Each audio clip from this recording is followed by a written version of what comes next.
네, 9월이었을 겁니다. 김장환 목사는 최측근인 한기붕 전 극동방송 사장과 나눈 아침 대화를 자랑스럽게 소개했습니다. 한 사장이 아침마다 나와 이야기하면서 자기가 몰랐던 지혜를 자기에게서 배운다라고 하더라. 그 지혜라는 것이 무엇일까요? 혹시 특검 수사를 피하는 지혜였던 것은 아닐까요? 김장환 목사는 스스로 이렇게 말했습니다. 나와 한기붕은 구명 로비에 단 한 차례에도 관여한 적이 없다. 우리는 무죄다. 그러나 정작 한기붕 씨는 2023년 7월부터 약 7개월 동안 휴대전화 통화 내역을 삭제하고 극동방송 관계자들에게는 사무실 컴퓨터 자료 삭제를 지시했다는 의혹을 받고 있습니다. 이건 단순한 해프닝이 아니라 형사상 엄중한 문제가 될 수 있는 증거인멸 의혹이기도 합니다. 그런데도 김장환 목사는 오히려 한기붕 씨와 공동 운명체임을 스스로 드러내고 있습니다. 심지어 이들을 변호하는 사람은 과거 청산가리 막걸리 사건 조작에 관여했던 김회재 변호사입니다. 광주지검 순천지청의 차장검사였죠. 김회재 씨. 사랑의 교회 장로면서 현재 김장환의 변호인입니다. 김 목사는 얼마 전 극동방송의 고액 후원자 행사에서 김회재 씨를 청중 앞에 직접 일으켜 세워서 박수를 받게 했습니다. 그 광경은 마치 우리는 하나다라는 묵시적인 선언처럼 보였습니다. 이런 가운데 김장환 목사는 임성근 전 해병대 1사단장의 구명로비 창구로 지목됐지만 공판기일 전 신문에 또다시 불출석했습니다. 특검 불출석 3번, 법원 불출석 2번입니다. 총 5번. 이 중에 우편 수령 거부를 포함해서 고의적인 불출석은 4번입니다. 이번에 병원에 입원했다는 거 아니겠습니까? 이런 입원이 꾀병에 기인한 쇼라면 5번 100% 고의적 불출석이 될 것입니다. 임성근 전 사단장은 최혜병 순직 사건의 책임자로 지목되자 지인들을 통해 윤석열 부부에게 도움을 요청했고 그 결과 피혐의자에서 빠졌다는 의혹을 받고 있는 인물입니다. 나중에 해병 특검이 가동되고 구속됐지요. 특검 수사기간이 금요일로 끝납니다. 다음 주부터는 공소유지를 하게 되는 것이죠. 법조계에서는 이제 진상규명은 사실상 어려워진 것 아니냐, 이런 자조 섞인 평가가 나오고 있습니다. 취재를 통해서 확인한 특검 내부 분위기도 비슷합니다. 특검은 사실상 김장환 목사에 대한 직접 수사를 포기하고 경찰에 넘길 가능성이 커졌습니다. 사실 그렇거든요. 11월 28일이 지나면은 이제 수사는 자동적으로 경찰 국가수사본부에 넘어가게 됩니다. 물론 특검이 수사를 못했다고 무혐의가 되는 것은 아닙니다.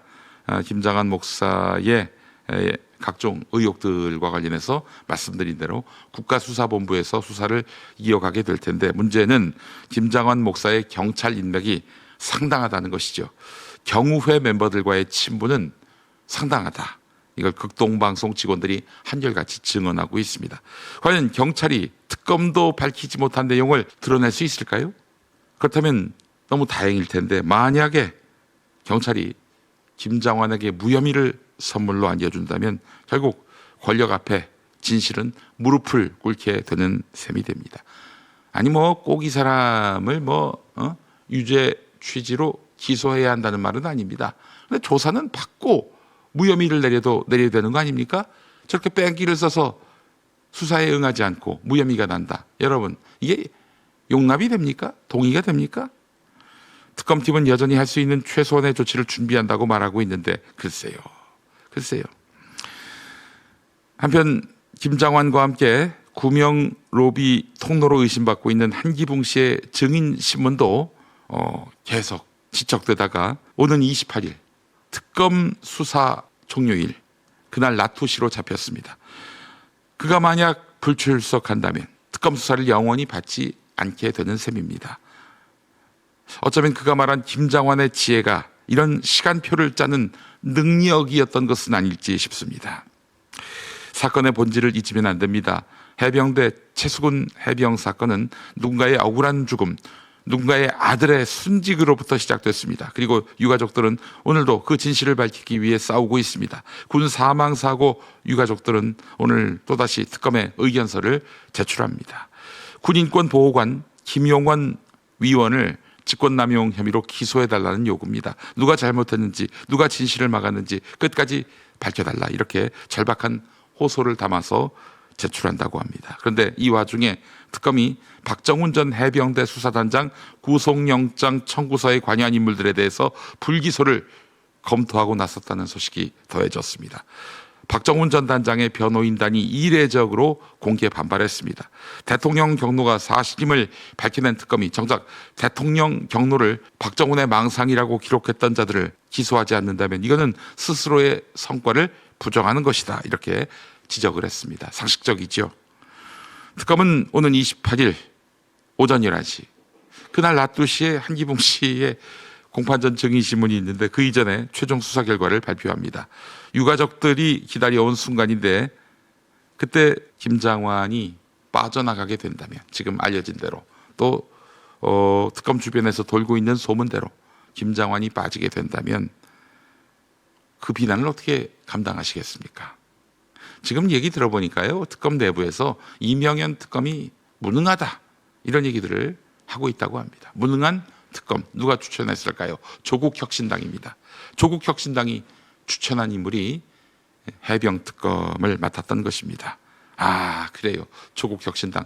저는 문재인 신당을 넘어서 문재인 잔당이라고 이야기하고 있는데요, 정말 시작할 땐 요란하게 하다가 결국 벽을 마주하게 되면 길이 안 보이면 멈추고 마는, 그리고 포기하고 마는, 이런 정치 많이 보지 않았습니까? 문재인 정치 아닙니까?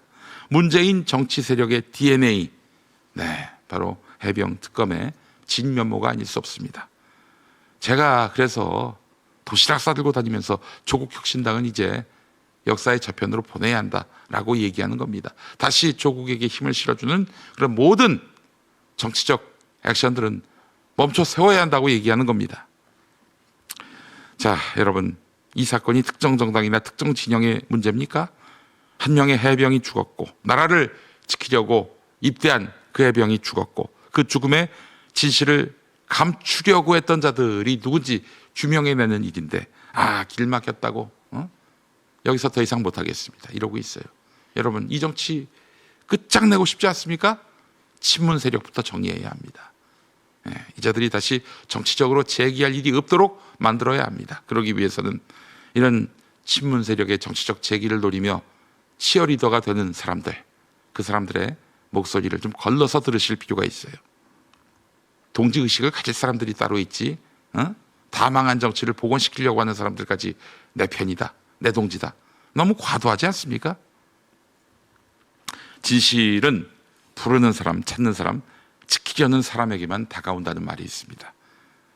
우리는 지금 이 순간 진실이 무릎 꿇지 않도록 지켜보는 시민이 되어야 하지 않겠습니까?